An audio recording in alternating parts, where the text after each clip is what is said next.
history buffs, history lovers, welcome sa isang bagong episode ng History by Bike. At nandito nga pala tayo ngayon sa Carmona, Cavite.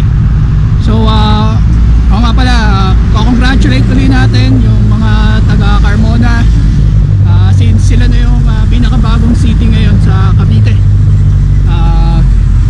Ginawaran sila ng status na yun early this year. So congratulations sa mga taga Carmona. So ang magiging episode pala natin ngayon is about Philippine blades. So natalakay na dati natin yung harness sa isang episode natin. So natalakay naman natin ngayon yung blade making tradition dito sa atin sa Pilipinas. So bago natin simulan yung episode natin, huwag kalimutan mag-like, mag-share at mag-subscribe sa aking YouTube channel. So ito yung bago nating episode ngayon, Philippine Blades.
Bale, ang pupuntahan natin dito sa Carmona, yung sasadyain natin is yung nakita ko na manufacturer ng mga blades, which is ang pangalan niya is Itak Carmona. So tatawid lang tayo dito sa intersection na to, dito sa may kaliwa. Pasokin natin siya, nandun siya sa may bayan ng Carmona.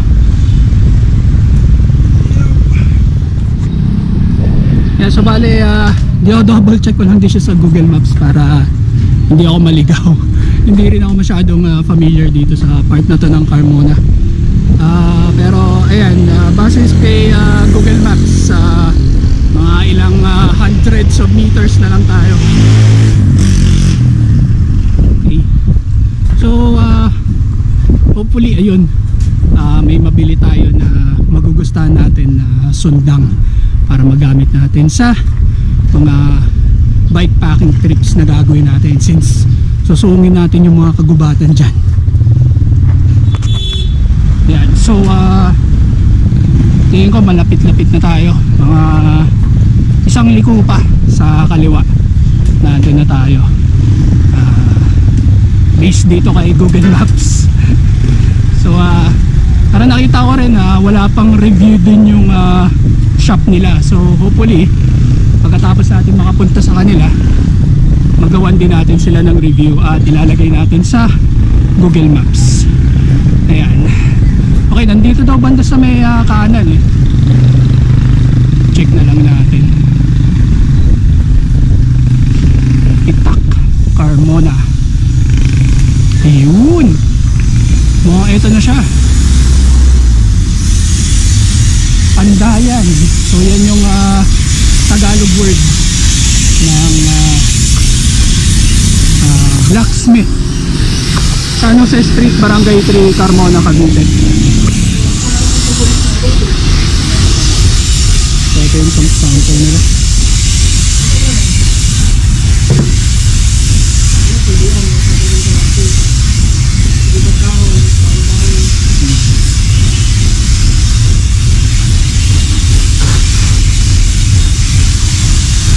Magkano po yun?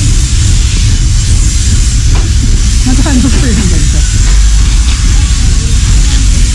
500. Ito pong mas maliit.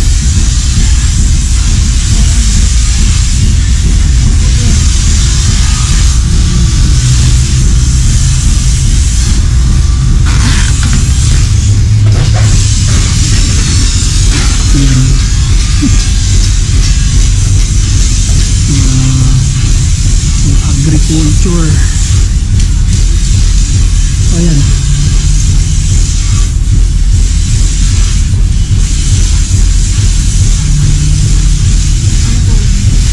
Ito na lang po.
Wala eh, pumunta ako di sa palengke dun. Ang pangit ng mga ano eh.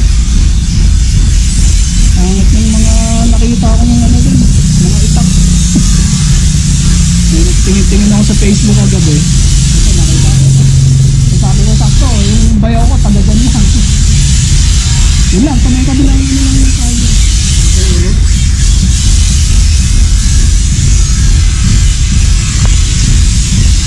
Gawan ko na lang siya ng ano mo. Leather.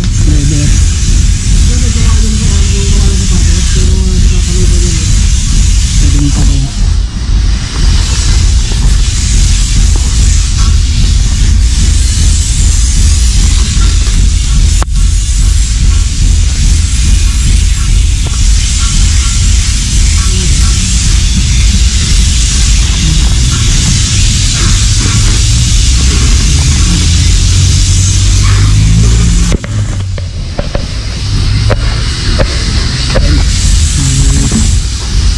Magagamit na sa camping.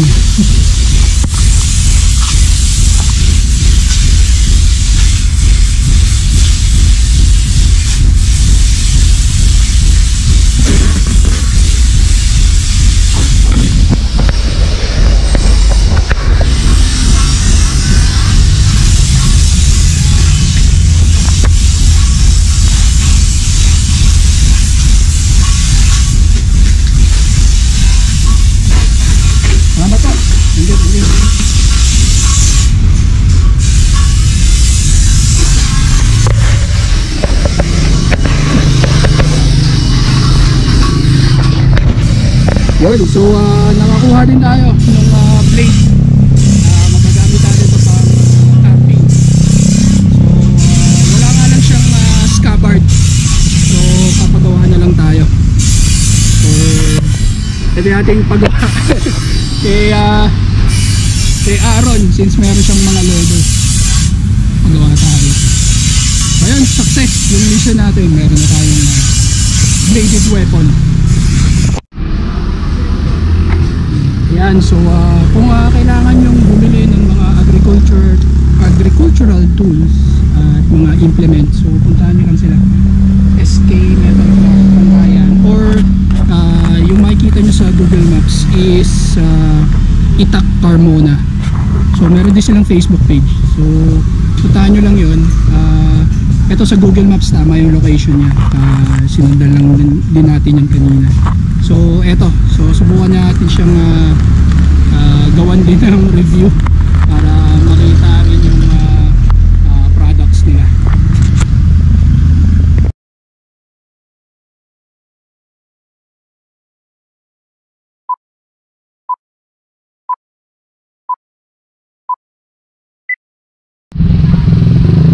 So yun, pinark lang natin yung bike dito sa parking lot sa taas, tapos puntahan na natin yung Foundation Library, Ortigas Foundation Library. So meron silang bladed weapon exhibit ngayon doon. So yung mga traditional blades, yun yung titingnan natin.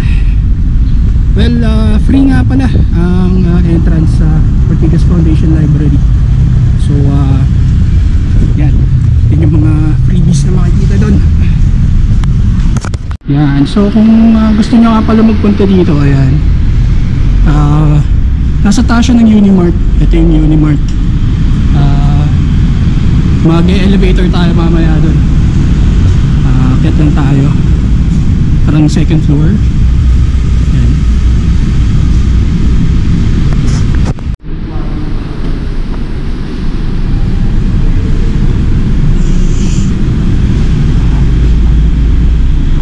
Mamaya tayo magbukas ng elevator.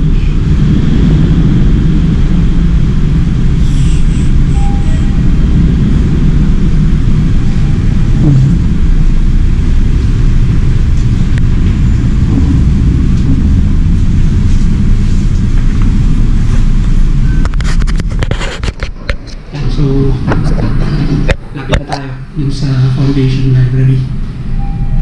Walang entrance fee, walang library fees. Basta walk-in, okay din. Ibigay ko na.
So this is the end of our episode for today, Philippine Blades. Please don't forget to like and subscribe, and I hope you liked our episode.